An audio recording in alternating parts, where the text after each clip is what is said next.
একটা বাবা মার কাছে সব সন্তানরাই সমান হয় নিশ্চয়। কিন্তু এখনকার যুগে দাঁড়িয়ে ছেলে সন্তান এবং মেয়ে সন্তানদের মধ্যে কি কোনো পার্থক্য করা যায়? এই বিষয়ে আপনার কি মতামত? আজকালকার যা দিন পড়ছে না, নিশ্চয়ই করা যায়, দেখছি তো, কেন করা যায়। আবার আমার নিজেরও আছে, নেই বলে তা না। তো তুমি যেটা বললে ছেলে আর মেয়ে, দেখো ছেলে মেয়ে কিন্তু বাবা মার কাছে সমান, নিশ্চয়ই সমান, অবশ্যই। কিন্তু কাজের সময় কিন্তু সমান না। কাজের ক্ষেত্রে দেখো, বাবা মা তো সারা জীবন ইয়ং থাকে না, থাকে কি না, কখনই থাকবে না। প্রত্যেকটা মানুষের ইয়ং আসে, আবার বৃদ্ধ বয়স আসে। এবার অনেক সময় আমার কাছে অনেক তুমি প্রশ্ন করতে পারো যে ছেলেরা তো বৃদ্ধাশ্রম দেয়। ছেলে দেয় না, ছেলে কোনোদিন বৃদ্ধাশ্রম দিতে পারে না, উপায় থাকে না তার, সেই জন্য তার ছেলে। আমি কিন্তু ছেলেকে এই কথা বলতে পারি না, আর আমি কোনোদিন বলবো না। আর আমাকে যদি বৃদ্ধাশ্রমে যেতেও হয় তো আমি ছেলেকে দোষ দেবো। কেন দেবো না? সিচুয়েশন এখন চলছে, আর মানুষ দেখা দেখি কাজ করে।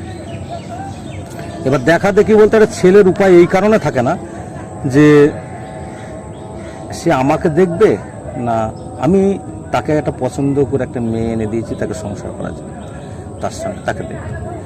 একটা ছেলের কিন্তু সর্বপ্রথম কর্তব্য হচ্ছে তার স্ত্রীকে নিয়ে থাকবে, আমি মানি।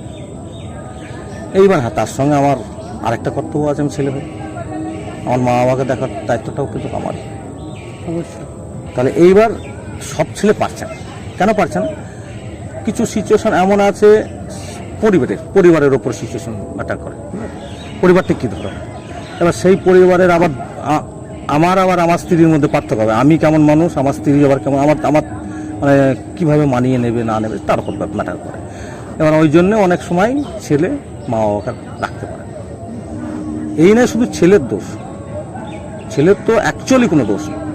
হলে আর অ্যাকচুয়ালি যদি তুমি দেখো শুরু থেকে যতগুলা কাণ্ড ঘটে সব কিন্তু মেয়ের জন্য।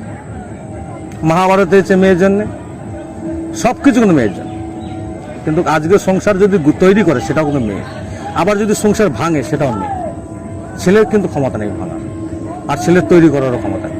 ছেলে শুধু ইনকাম করতে পারে।